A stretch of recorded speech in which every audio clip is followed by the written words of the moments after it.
घोटाले घोटाले घोटाले फिर एक घोटाला सामने आया है। राष्ट्रीय वृद्धावस्था पेंशन योजना में 2.5 करोड़ रुपए घोटाले के मामले में समाज कल्याण विभाग के निदेशक पवन सिंह ने वसूली के निर्देश जारी कर दिए हैं। इस आशय का पत्र समाज कल्याण विभाग के स्थानीय कार्यालय में पहुंच गया है। डीएम की अनुमति मिलते ही संबंधित खाता धारकों से रकम की वसूली की जाएगी। ये प्रक्रिया पूरी होने के बाद पात्र पेंशन धारकों के खाते में रकम पहुंचानी शुरू हो जाएगी।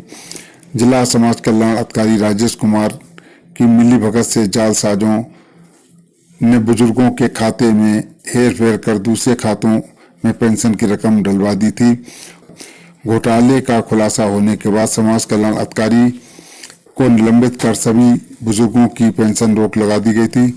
बुजुर्ग समाज कल्याण कार्यालय के चक्कर लगा रहे हैं। विभागीय अधिकारियों के मुताबिक 2496 खातों की जांच टीम ने की थी। इनमें से 2390 खातों में हेरफेर पाई गई थी। बुजुर्गों के इन खातों में दूसरों के खाता नंबर डाल दिए गए थे। इनमें रकम पहुंचाने के बाद निकाल ली गई थी। इन्हीं खातों से रिकवरी के निर्देश जारी हुए। मामले की जांच में सामने आया है कि करीब 2.5 करोड़ रुपए की पेंशन दूसरे खातों में ट्रांसफर की गई है। इसमें तत्कालीन जिला समाज कल्याण अधिकारी राजेश कुमार और उनके 2 निजी कर्मचारियों का सहयोग रहा है। इन कर्मचारियों ने राजेश कुमार के सरकारी डोगल का इस्तेमाल कर रकम दूसरे खातों में भेजी थी। जिन लोगों के खातों में रकम भेजी गई थी उन्होंने बताया कि उन्हें कुछ रकम का लालच देकर बाकी हड़प ली गई।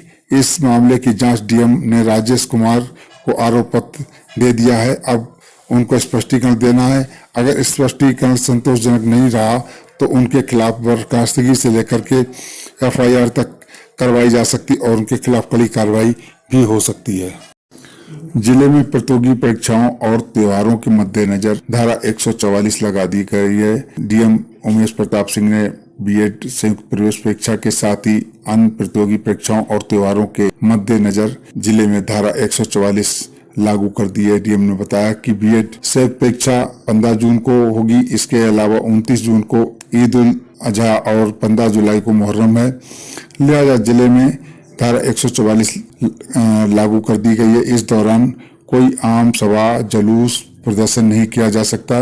रात में 10 से सुबह 6 बजे तक तीव्र गति के ध्वनि विस्तारक यंत्र का प्रयोग नहीं होगा। सोशल मीडिया पर किसी प्रकार की झूठी और भ्रामक खबरें नहीं फैलाई जाएंगी और जो कोई फैलाता वो पाया जाएगा उसके खिलाफ कड़ी कार्रवाई की जाएगी। राजकीय मेडिकल कॉलेज शाहजहांपुर के कार्यवाहक प्राचार्य डॉक्टर MP गंगवार ने बताया कि मोबाइल पर घंटों बातचीत करने वाले सावधान रहें। लगातार मोबाइल पर बात करने से ब्रेन ट्यूमर भी हो सकता है।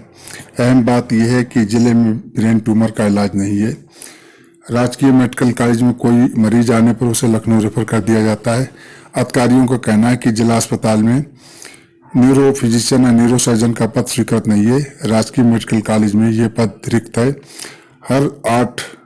हर साल 8 जून को ब्रेन ट्यूमर दिवस मनाया जाता है। एक्सपर्ट का मानना है मोबाइल से निकलने वाला रेडिएशन ब्रेन ट्यूमर का कारण बन सकता है। लिहाजा मोबाइल पर अधिक बात नहीं करनी चाहिए। इसके अलावा ब्रेन ट्यूमर का कारण तनावपूर्ण जीवन शैली, प्रदूषण, गलत खान पान भी माना जाता है। लोग कान में मोबाइल लगाकर घंटों बातचीत करते हैं, इससे परेशानी पैदा हो सकती है। वहीं जिला अस्पताल से राजकीय मेडिकल कॉलेज बनने के बाद भी उपचार की बेहतर व्यवस्था नहीं है। न्यूरो के मरीजों के लिए जिला अस्पताल में डॉक्टर या सर्जन का पद भी स्वीकृत नहीं है। ऐसे में ब्रेन ट्यूमर के मरीजों को रेफर ही करना पड़ता है।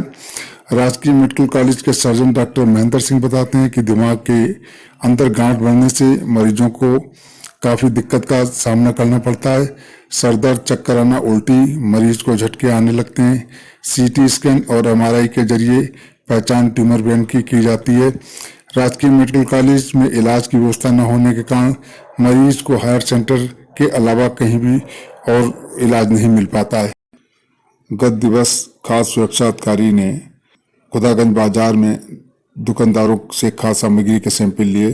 टीम को देखकर कई दुकानदार दुकानों को बंद करके भाग गए।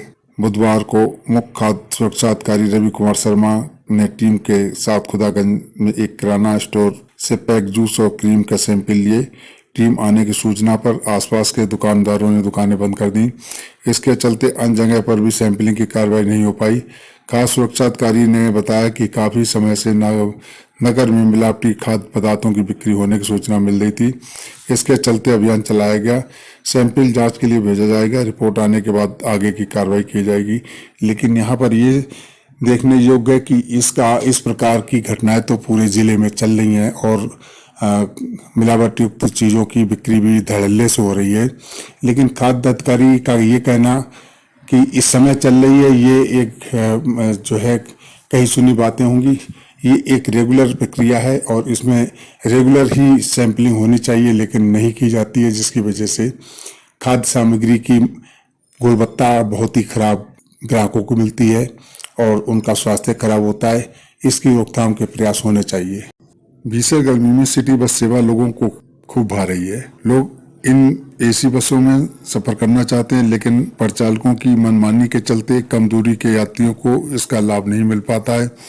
रास्ते में बसों को रोकने के झंझट से बचने के लिए परिचालक कम दूरी की सवारियों को बैठाने में परहेज कर रही हैं।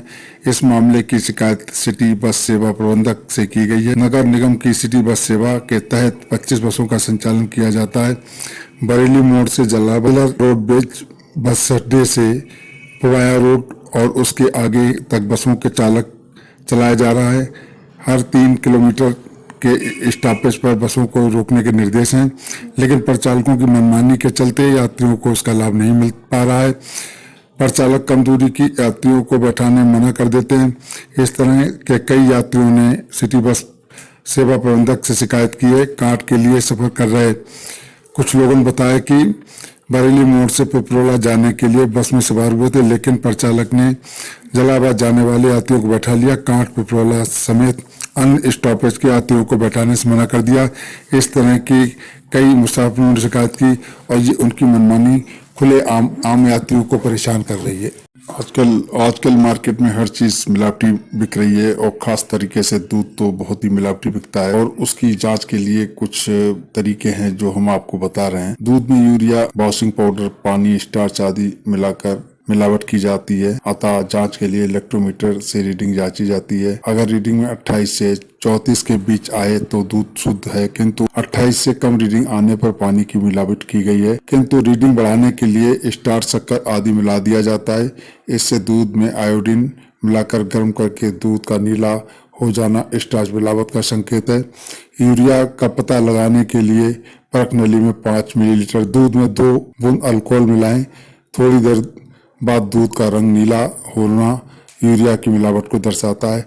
इसी तरीके से और भी बहुत सी चीजें आपको हम रोज कुछ ना कुछ बताएंगे और आप उस चीज को नोट करके अपनी मिलावट से बच सकते। भारत सरकार ने युवा में नशे की आदत को देखते हुए 14 दवा को बंद कर दिया है और जो अब मेडिकल स्टोरों पर नहीं मिलेंगी, कि युवा उन दवाओं का दुरुपयोग करके अपने जीवन के साथ खिलवाड़ न करें। भारत सरकार द्वारा लगाए गए प्रतिबंध के बाद औषधि प्रशासन ने व्यापारियों के स्टॉक की जांच शुरू कर दी है। औषधि निदेशक ने बताया कि भारत सरकार द्वारा जिन 14 दवाइयों को प्रतिबंधित किया गया है, उनके संबंध में सभी जिलों में दवा एसोसिएशन को पत्र लिखकर सूचित कर दिया गया है कि प्रतिबंधित दवाओं की बिक्री तत्काल रोक दी जाए और मौजूदा समय में जो स्टॉक उनके पास मौजूद है उसकी डिटेल विभाग को तत्काल मुहैया कराई जाए। प्रतिबंधित दवाएं तत्काल कंपनियों को वापस भेजी जाएं।